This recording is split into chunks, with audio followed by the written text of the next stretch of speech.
Oi, gente, vamos tratar hoje sobre literatura, falar sobre o modernismo brasileiro, que nós iniciamos no final do primeiro semestre. O modernismo ele se divide em três fases. A primeira é chamada de fase heróica, porque os artistas, os escritores, eles tentaram romper com as tradições, as normas, as regras tão preservadas pelos parnasianos e quiseram trazer para a literatura a linguagem do povo, a linguagem das ruas, trazer essa linguagem popular para a literatura brasileira, romper com o tradicionalismo. Essa primeira fase iniciou em 1922, com a Semana de Arte Moderna, que foi realizada por escritores, pintores, músicos e bastante influenciada pelas vanguardas que estavam acontecendo na Europa. O cubismo, o surrealismo, o expressionismo, por exemplo, e eles chocaram a sociedade da época que não conhecia essas tendências que estavam ocorrendo na Europa. E eles tentaram, depois da Semana de Arte Moderna, divulgar essas ideias modernistas. Para isso, eles criaram revistas, jornais, manifestos, então houve a divulgação de obras e ideias modernistas. Também a Semana de Arte Moderna foi feita para comemorar a independência do Brasil, 100 anos da independência do Brasil. Então, eles queriam também uma valorização da cultura brasileira, mas com uma visão crítica do nosso passado histórico, não aquela visão idealizada, né, tradicional. E desapegar um pouco dos valores estrangeiros, valorizar mais a nossa cultura própria. Era uma visão nacionalista, mas era uma visão mais crítica da realidade brasileira. Os fatos mais importantes desse modernismo no período foi a publicação dessas revistas. Uma delas, bastante conhecida, foi a revista Claxon, que foi criada para divulgar as ideias modernistas. E os movimentos Pau-Brasil, Verde-Amarelismo, Antropofagia e ANTA. Vamos falar um pouquinho sobre cada um deles. O movimento Pau-Brasil, ele quis defender que a poesia brasileira deveria ser uma poesia de exportação. Assim como o pau-brasil foi o nosso primeiro produto a ser exportado, escritores como Oswald de Andrade desejavam que a poesia brasileira também fosse um produto que fosse conhecido lá fora, que a gente não só trouxesse cultura, trouxesse arte, mas que a gente também exportasse, levasse aos outros países conhecimento da nossa arte. Esses eram os ideais do movimento pau-brasil. Um dos movimentos mais conhecidos era o chamado antropofagia.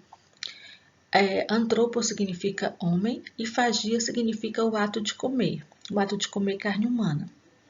Mas eles usaram esse nome querendo dizer que nós deveríamos devorar a cultura do colonizador europeu, ou seja, que a gente deveria aprender, conhecer a cultura estrangeira, mas não copiar, adaptar esses ensinamentos, esses conhecimentos e adaptar a nossa própria identidade, nossa própria cultura nacional. Como, por exemplo, as vanguardas. Deveríamos aprender as técnicas, mas que deveríamos adaptá-las à nossa cultura local. E o movimento verde-amarelismo e ANTA, ele já defendia um nacionalismo exagerado, aquele nacionalismo ufanista. Esses eram movimentos em que os escritores eram engajados. Vamos falar sobre os principais autores. Os mais conhecidos que nós estudaremos um pouquinho mais são Mário de Andrade e Oswald de Andrade, que muita gente pensa que eles são parentes, mas eles eram só amigos, e o nosso Manuel Bandeira. São os três escritores mais conhecidos desse período, que nós vamos conhecer, vamos estudar mais um pouquinho sobre eles. Temos ainda Alcântara Machado, Menotti Topíquia, Raul Bopp, Ronald de Carvalho e Guilherme de Almeida. Aí nós vamos nos concentrar mais nesses três primeiros. Vamos hoje falar um pouquinho sobre o Mário de Andrade. Mário de Andrade era um paulista, nasceu e morreu na cidade de São Paulo, apaixonado por essa cidade, um dos idealizadores da Semana de Arte Moderna, um dos seus principais idealizadores. Seu nome era Mário Raul de Moraes Andrade. Poeta, escritor, ensaísta, folclorista, musicólogo. Ele era um pesquisador do folclore brasileiro, das lendas, das superstições, do modo de falar do povo brasileiro. Ele viajava o país inteiro, principalmente o norte, fazendo essas pesquisas. O seu primeiro livro se chama Há uma gota de sangue em cada poema. E o seu livro que ficou conhecido durante a Semana de Arte Moderna foi o livro Pauliceia Desvairada. Mas a sua obra mais conhecida em todo o Brasil é o livro Macunaíma, que foi publicado depois da Semana de Arte Moderna, já em 1928. Ele diz que não se trata de um romance, ele chamava de rapsódia, porque rapsódia é um conjunto, é uma reunião de contos, de lendas, né, para formar uma história. Ou também significa uma peça musical que vai reunir vários ritmos, vários tipos de música. Então, como ele fez essa reunião da cultura brasileira nesse livro, ele chamava esse livro de rapsódia. É uma das grandes obras da literatura brasileira. Macunaíma, o herói sem nenhum caráter. Essas pesquisas que o Mário de Andrade fez, ele procurou usar grande parte nesse seu livro.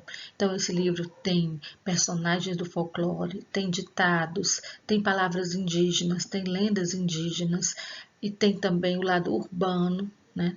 Quando o personagem vai para a cidade de São Paulo, o personagem no início está no norte, está na mata e depois vai para a cidade de São Paulo. Então eu vou ler um trechinho, que é o trecho do início do livro, para vocês compreenderem a influência das vanguardas nas obras desse período.